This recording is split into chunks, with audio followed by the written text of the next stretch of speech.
Waktu konferensi pers pengenalan pelatih timnas Indonesia, Patrick Kluivert menyebut satu nama pemain diaspora. Dia adalah Jairo Riedewald. Mengutip laporan Detikcom, Kluivert memang telah melakukan pendekatan ke sejumlah pemain keturunan. Dan khusus Jairo, Kluivert sedang melakukan komunikasi. Jairo Riedewald sendiri telah masuk daftar pemain keturunan berikutnya yang bakal membela timnas Indonesia. Dengan pernyataan Patrick Kluivert itu, terang sudah bahwa proses naturalisasi Jairo Riedewald sedang diproses. Jairo sendiri adalah bakat yang cukup menarik. Ia dibimbing di Ajax, lalu pergi ke Crystal Palace. Sayangnya di Crystal Palace nasibnya tidak mengenakan dan akhirnya pergi ke Liga Belgia. Bagaimana kisah perjalanan karier Jairo dari pemain terlupakan Crystal Palace sampai kini segera membela timnas Indonesia? Jairo lahir di Haarlem, Belanda, 9 September 1996. Ia memiliki garis keturunan Indonesia dari sang ibu yang berasal dari Maluku. Jairo memulai karier dari Jong Ajax, bergabung pada 2013.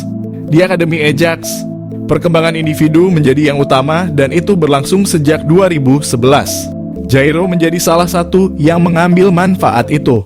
Karena berfokus pada kemampuan individu, segala hal diajarkan. Jairo menjadi semacam kelinci percobaan di mana segala jenis keahlian diuji cobakan padanya. Di Akademi Ajax, Jairo bekerja 2 kali lipat. Daripada berlatih 4 kali seminggu, tim kepelatihan menambah porsi latihan Jairo menjadi 9 kali seminggu. Mereka melatih fisik dan kesadarannya untuk menguasai tubuh sendiri. Treatment khusus diberikan. Jairo disarankan untuk mencatat segala hal, memberi umpan balik, dan program akan disesuaikan dengan kebutuhannya. Jairo pun menjadi pemain yang cakap secara individu. Dengan proses yang telah dilewati, Jairo dengan cepat menjelma jadi wonderkid Ajax. Jairo adalah bakat istimewa yang berhasil ditelurkan Ajax.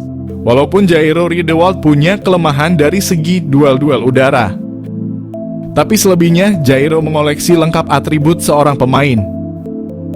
Secara fisik dia juga kuat. Awal karier di Ajax Amsterdam, Jairo bermain sebagai back. Ia menempati posisi back tengah kiri. Dari segi gaya bermain, Jairo yang memiliki ketenangan mampu mengalirkan bola dengan baik. Kontrak Jairo masih tersisa setahun di Ajax, namun ia memilih hengkang ke Crystal Palace. Satu-satunya alasan kenapa dia meninggalkan klub yang mendidiknya selama ini. Meskipun ia juga tidak menampik kalau Liga Inggris adalah liga yang paling hebat dan indah. Di Crystal Palace dilatih Roy Hodgson.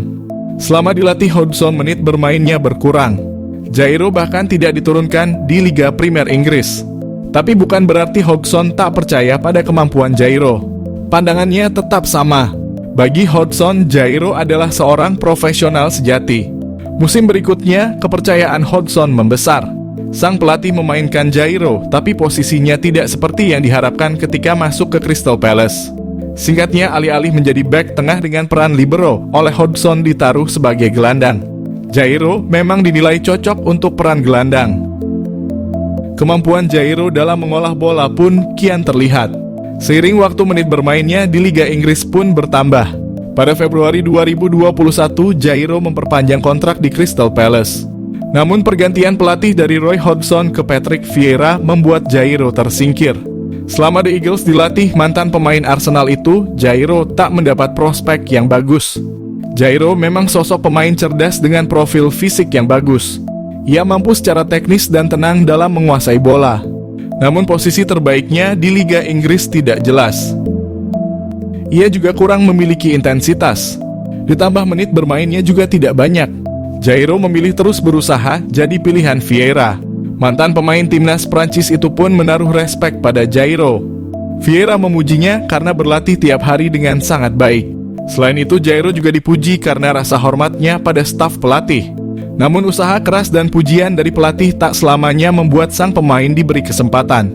Oleh Vieira, Jairo malah diturunkan ke tim muda yang berlaga di Premier League 2. Hal ini membuat hubungan Jairo dan Vieira merenggang. Mirisnya lagi, di Premier League 2 Crystal Palace pun, Jairo malah gagal meningkatkan ketajamannya. Ketika kontraknya habis pada 2024 lalu, Jairo pun tak diperpanjang oleh Crystal Palace. Berstatus bebas transfer di tahun 2024, Jairo Riedewald akhirnya merapat ke Royal Antwerp. Jairo datang ke Antwerp persis satu musim setelah tim itu meraih treble domestik kala dibesut Mark van Bommel. Dengan kata lain, Jairo datang persis ketika Antwerp berganti pelatih ke Jonas de Rooij. Ironisnya, ketika hijrah ke Liga Belgia, Jairo kembali jarang dimainkan. Bagaimana mau dimainkan, sang pemain justru menderita cedera hamstring yang cukup lama. Saat Jairo masih berjuang mengambil tempat di Royal Antwerp, isu kedatangannya ke timnas Indonesia kian menguat. Erick Thohir juga sudah membeberkan bahwa Jairo kini sedang dalam proses. Namun dari pihak Jairo sendiri belum memberikan pernyataan apapun. Dari segi kualitas, Jairo yang versatile akan menjadi tambahan senjata yang bagus buat Indonesia. Namun yang jadi persoalan adalah riwayat cedera yang dimiliki Jairo. Riwayat cedera hamstring akan jadi PR bagi tenaga medis timnas Indonesia, mengingat cedera ini suka kambuh tiba-tiba. Hal ini juga bisa menjadi bahan pertimbangan sebelum menaturalisasi Jairo Riedewald.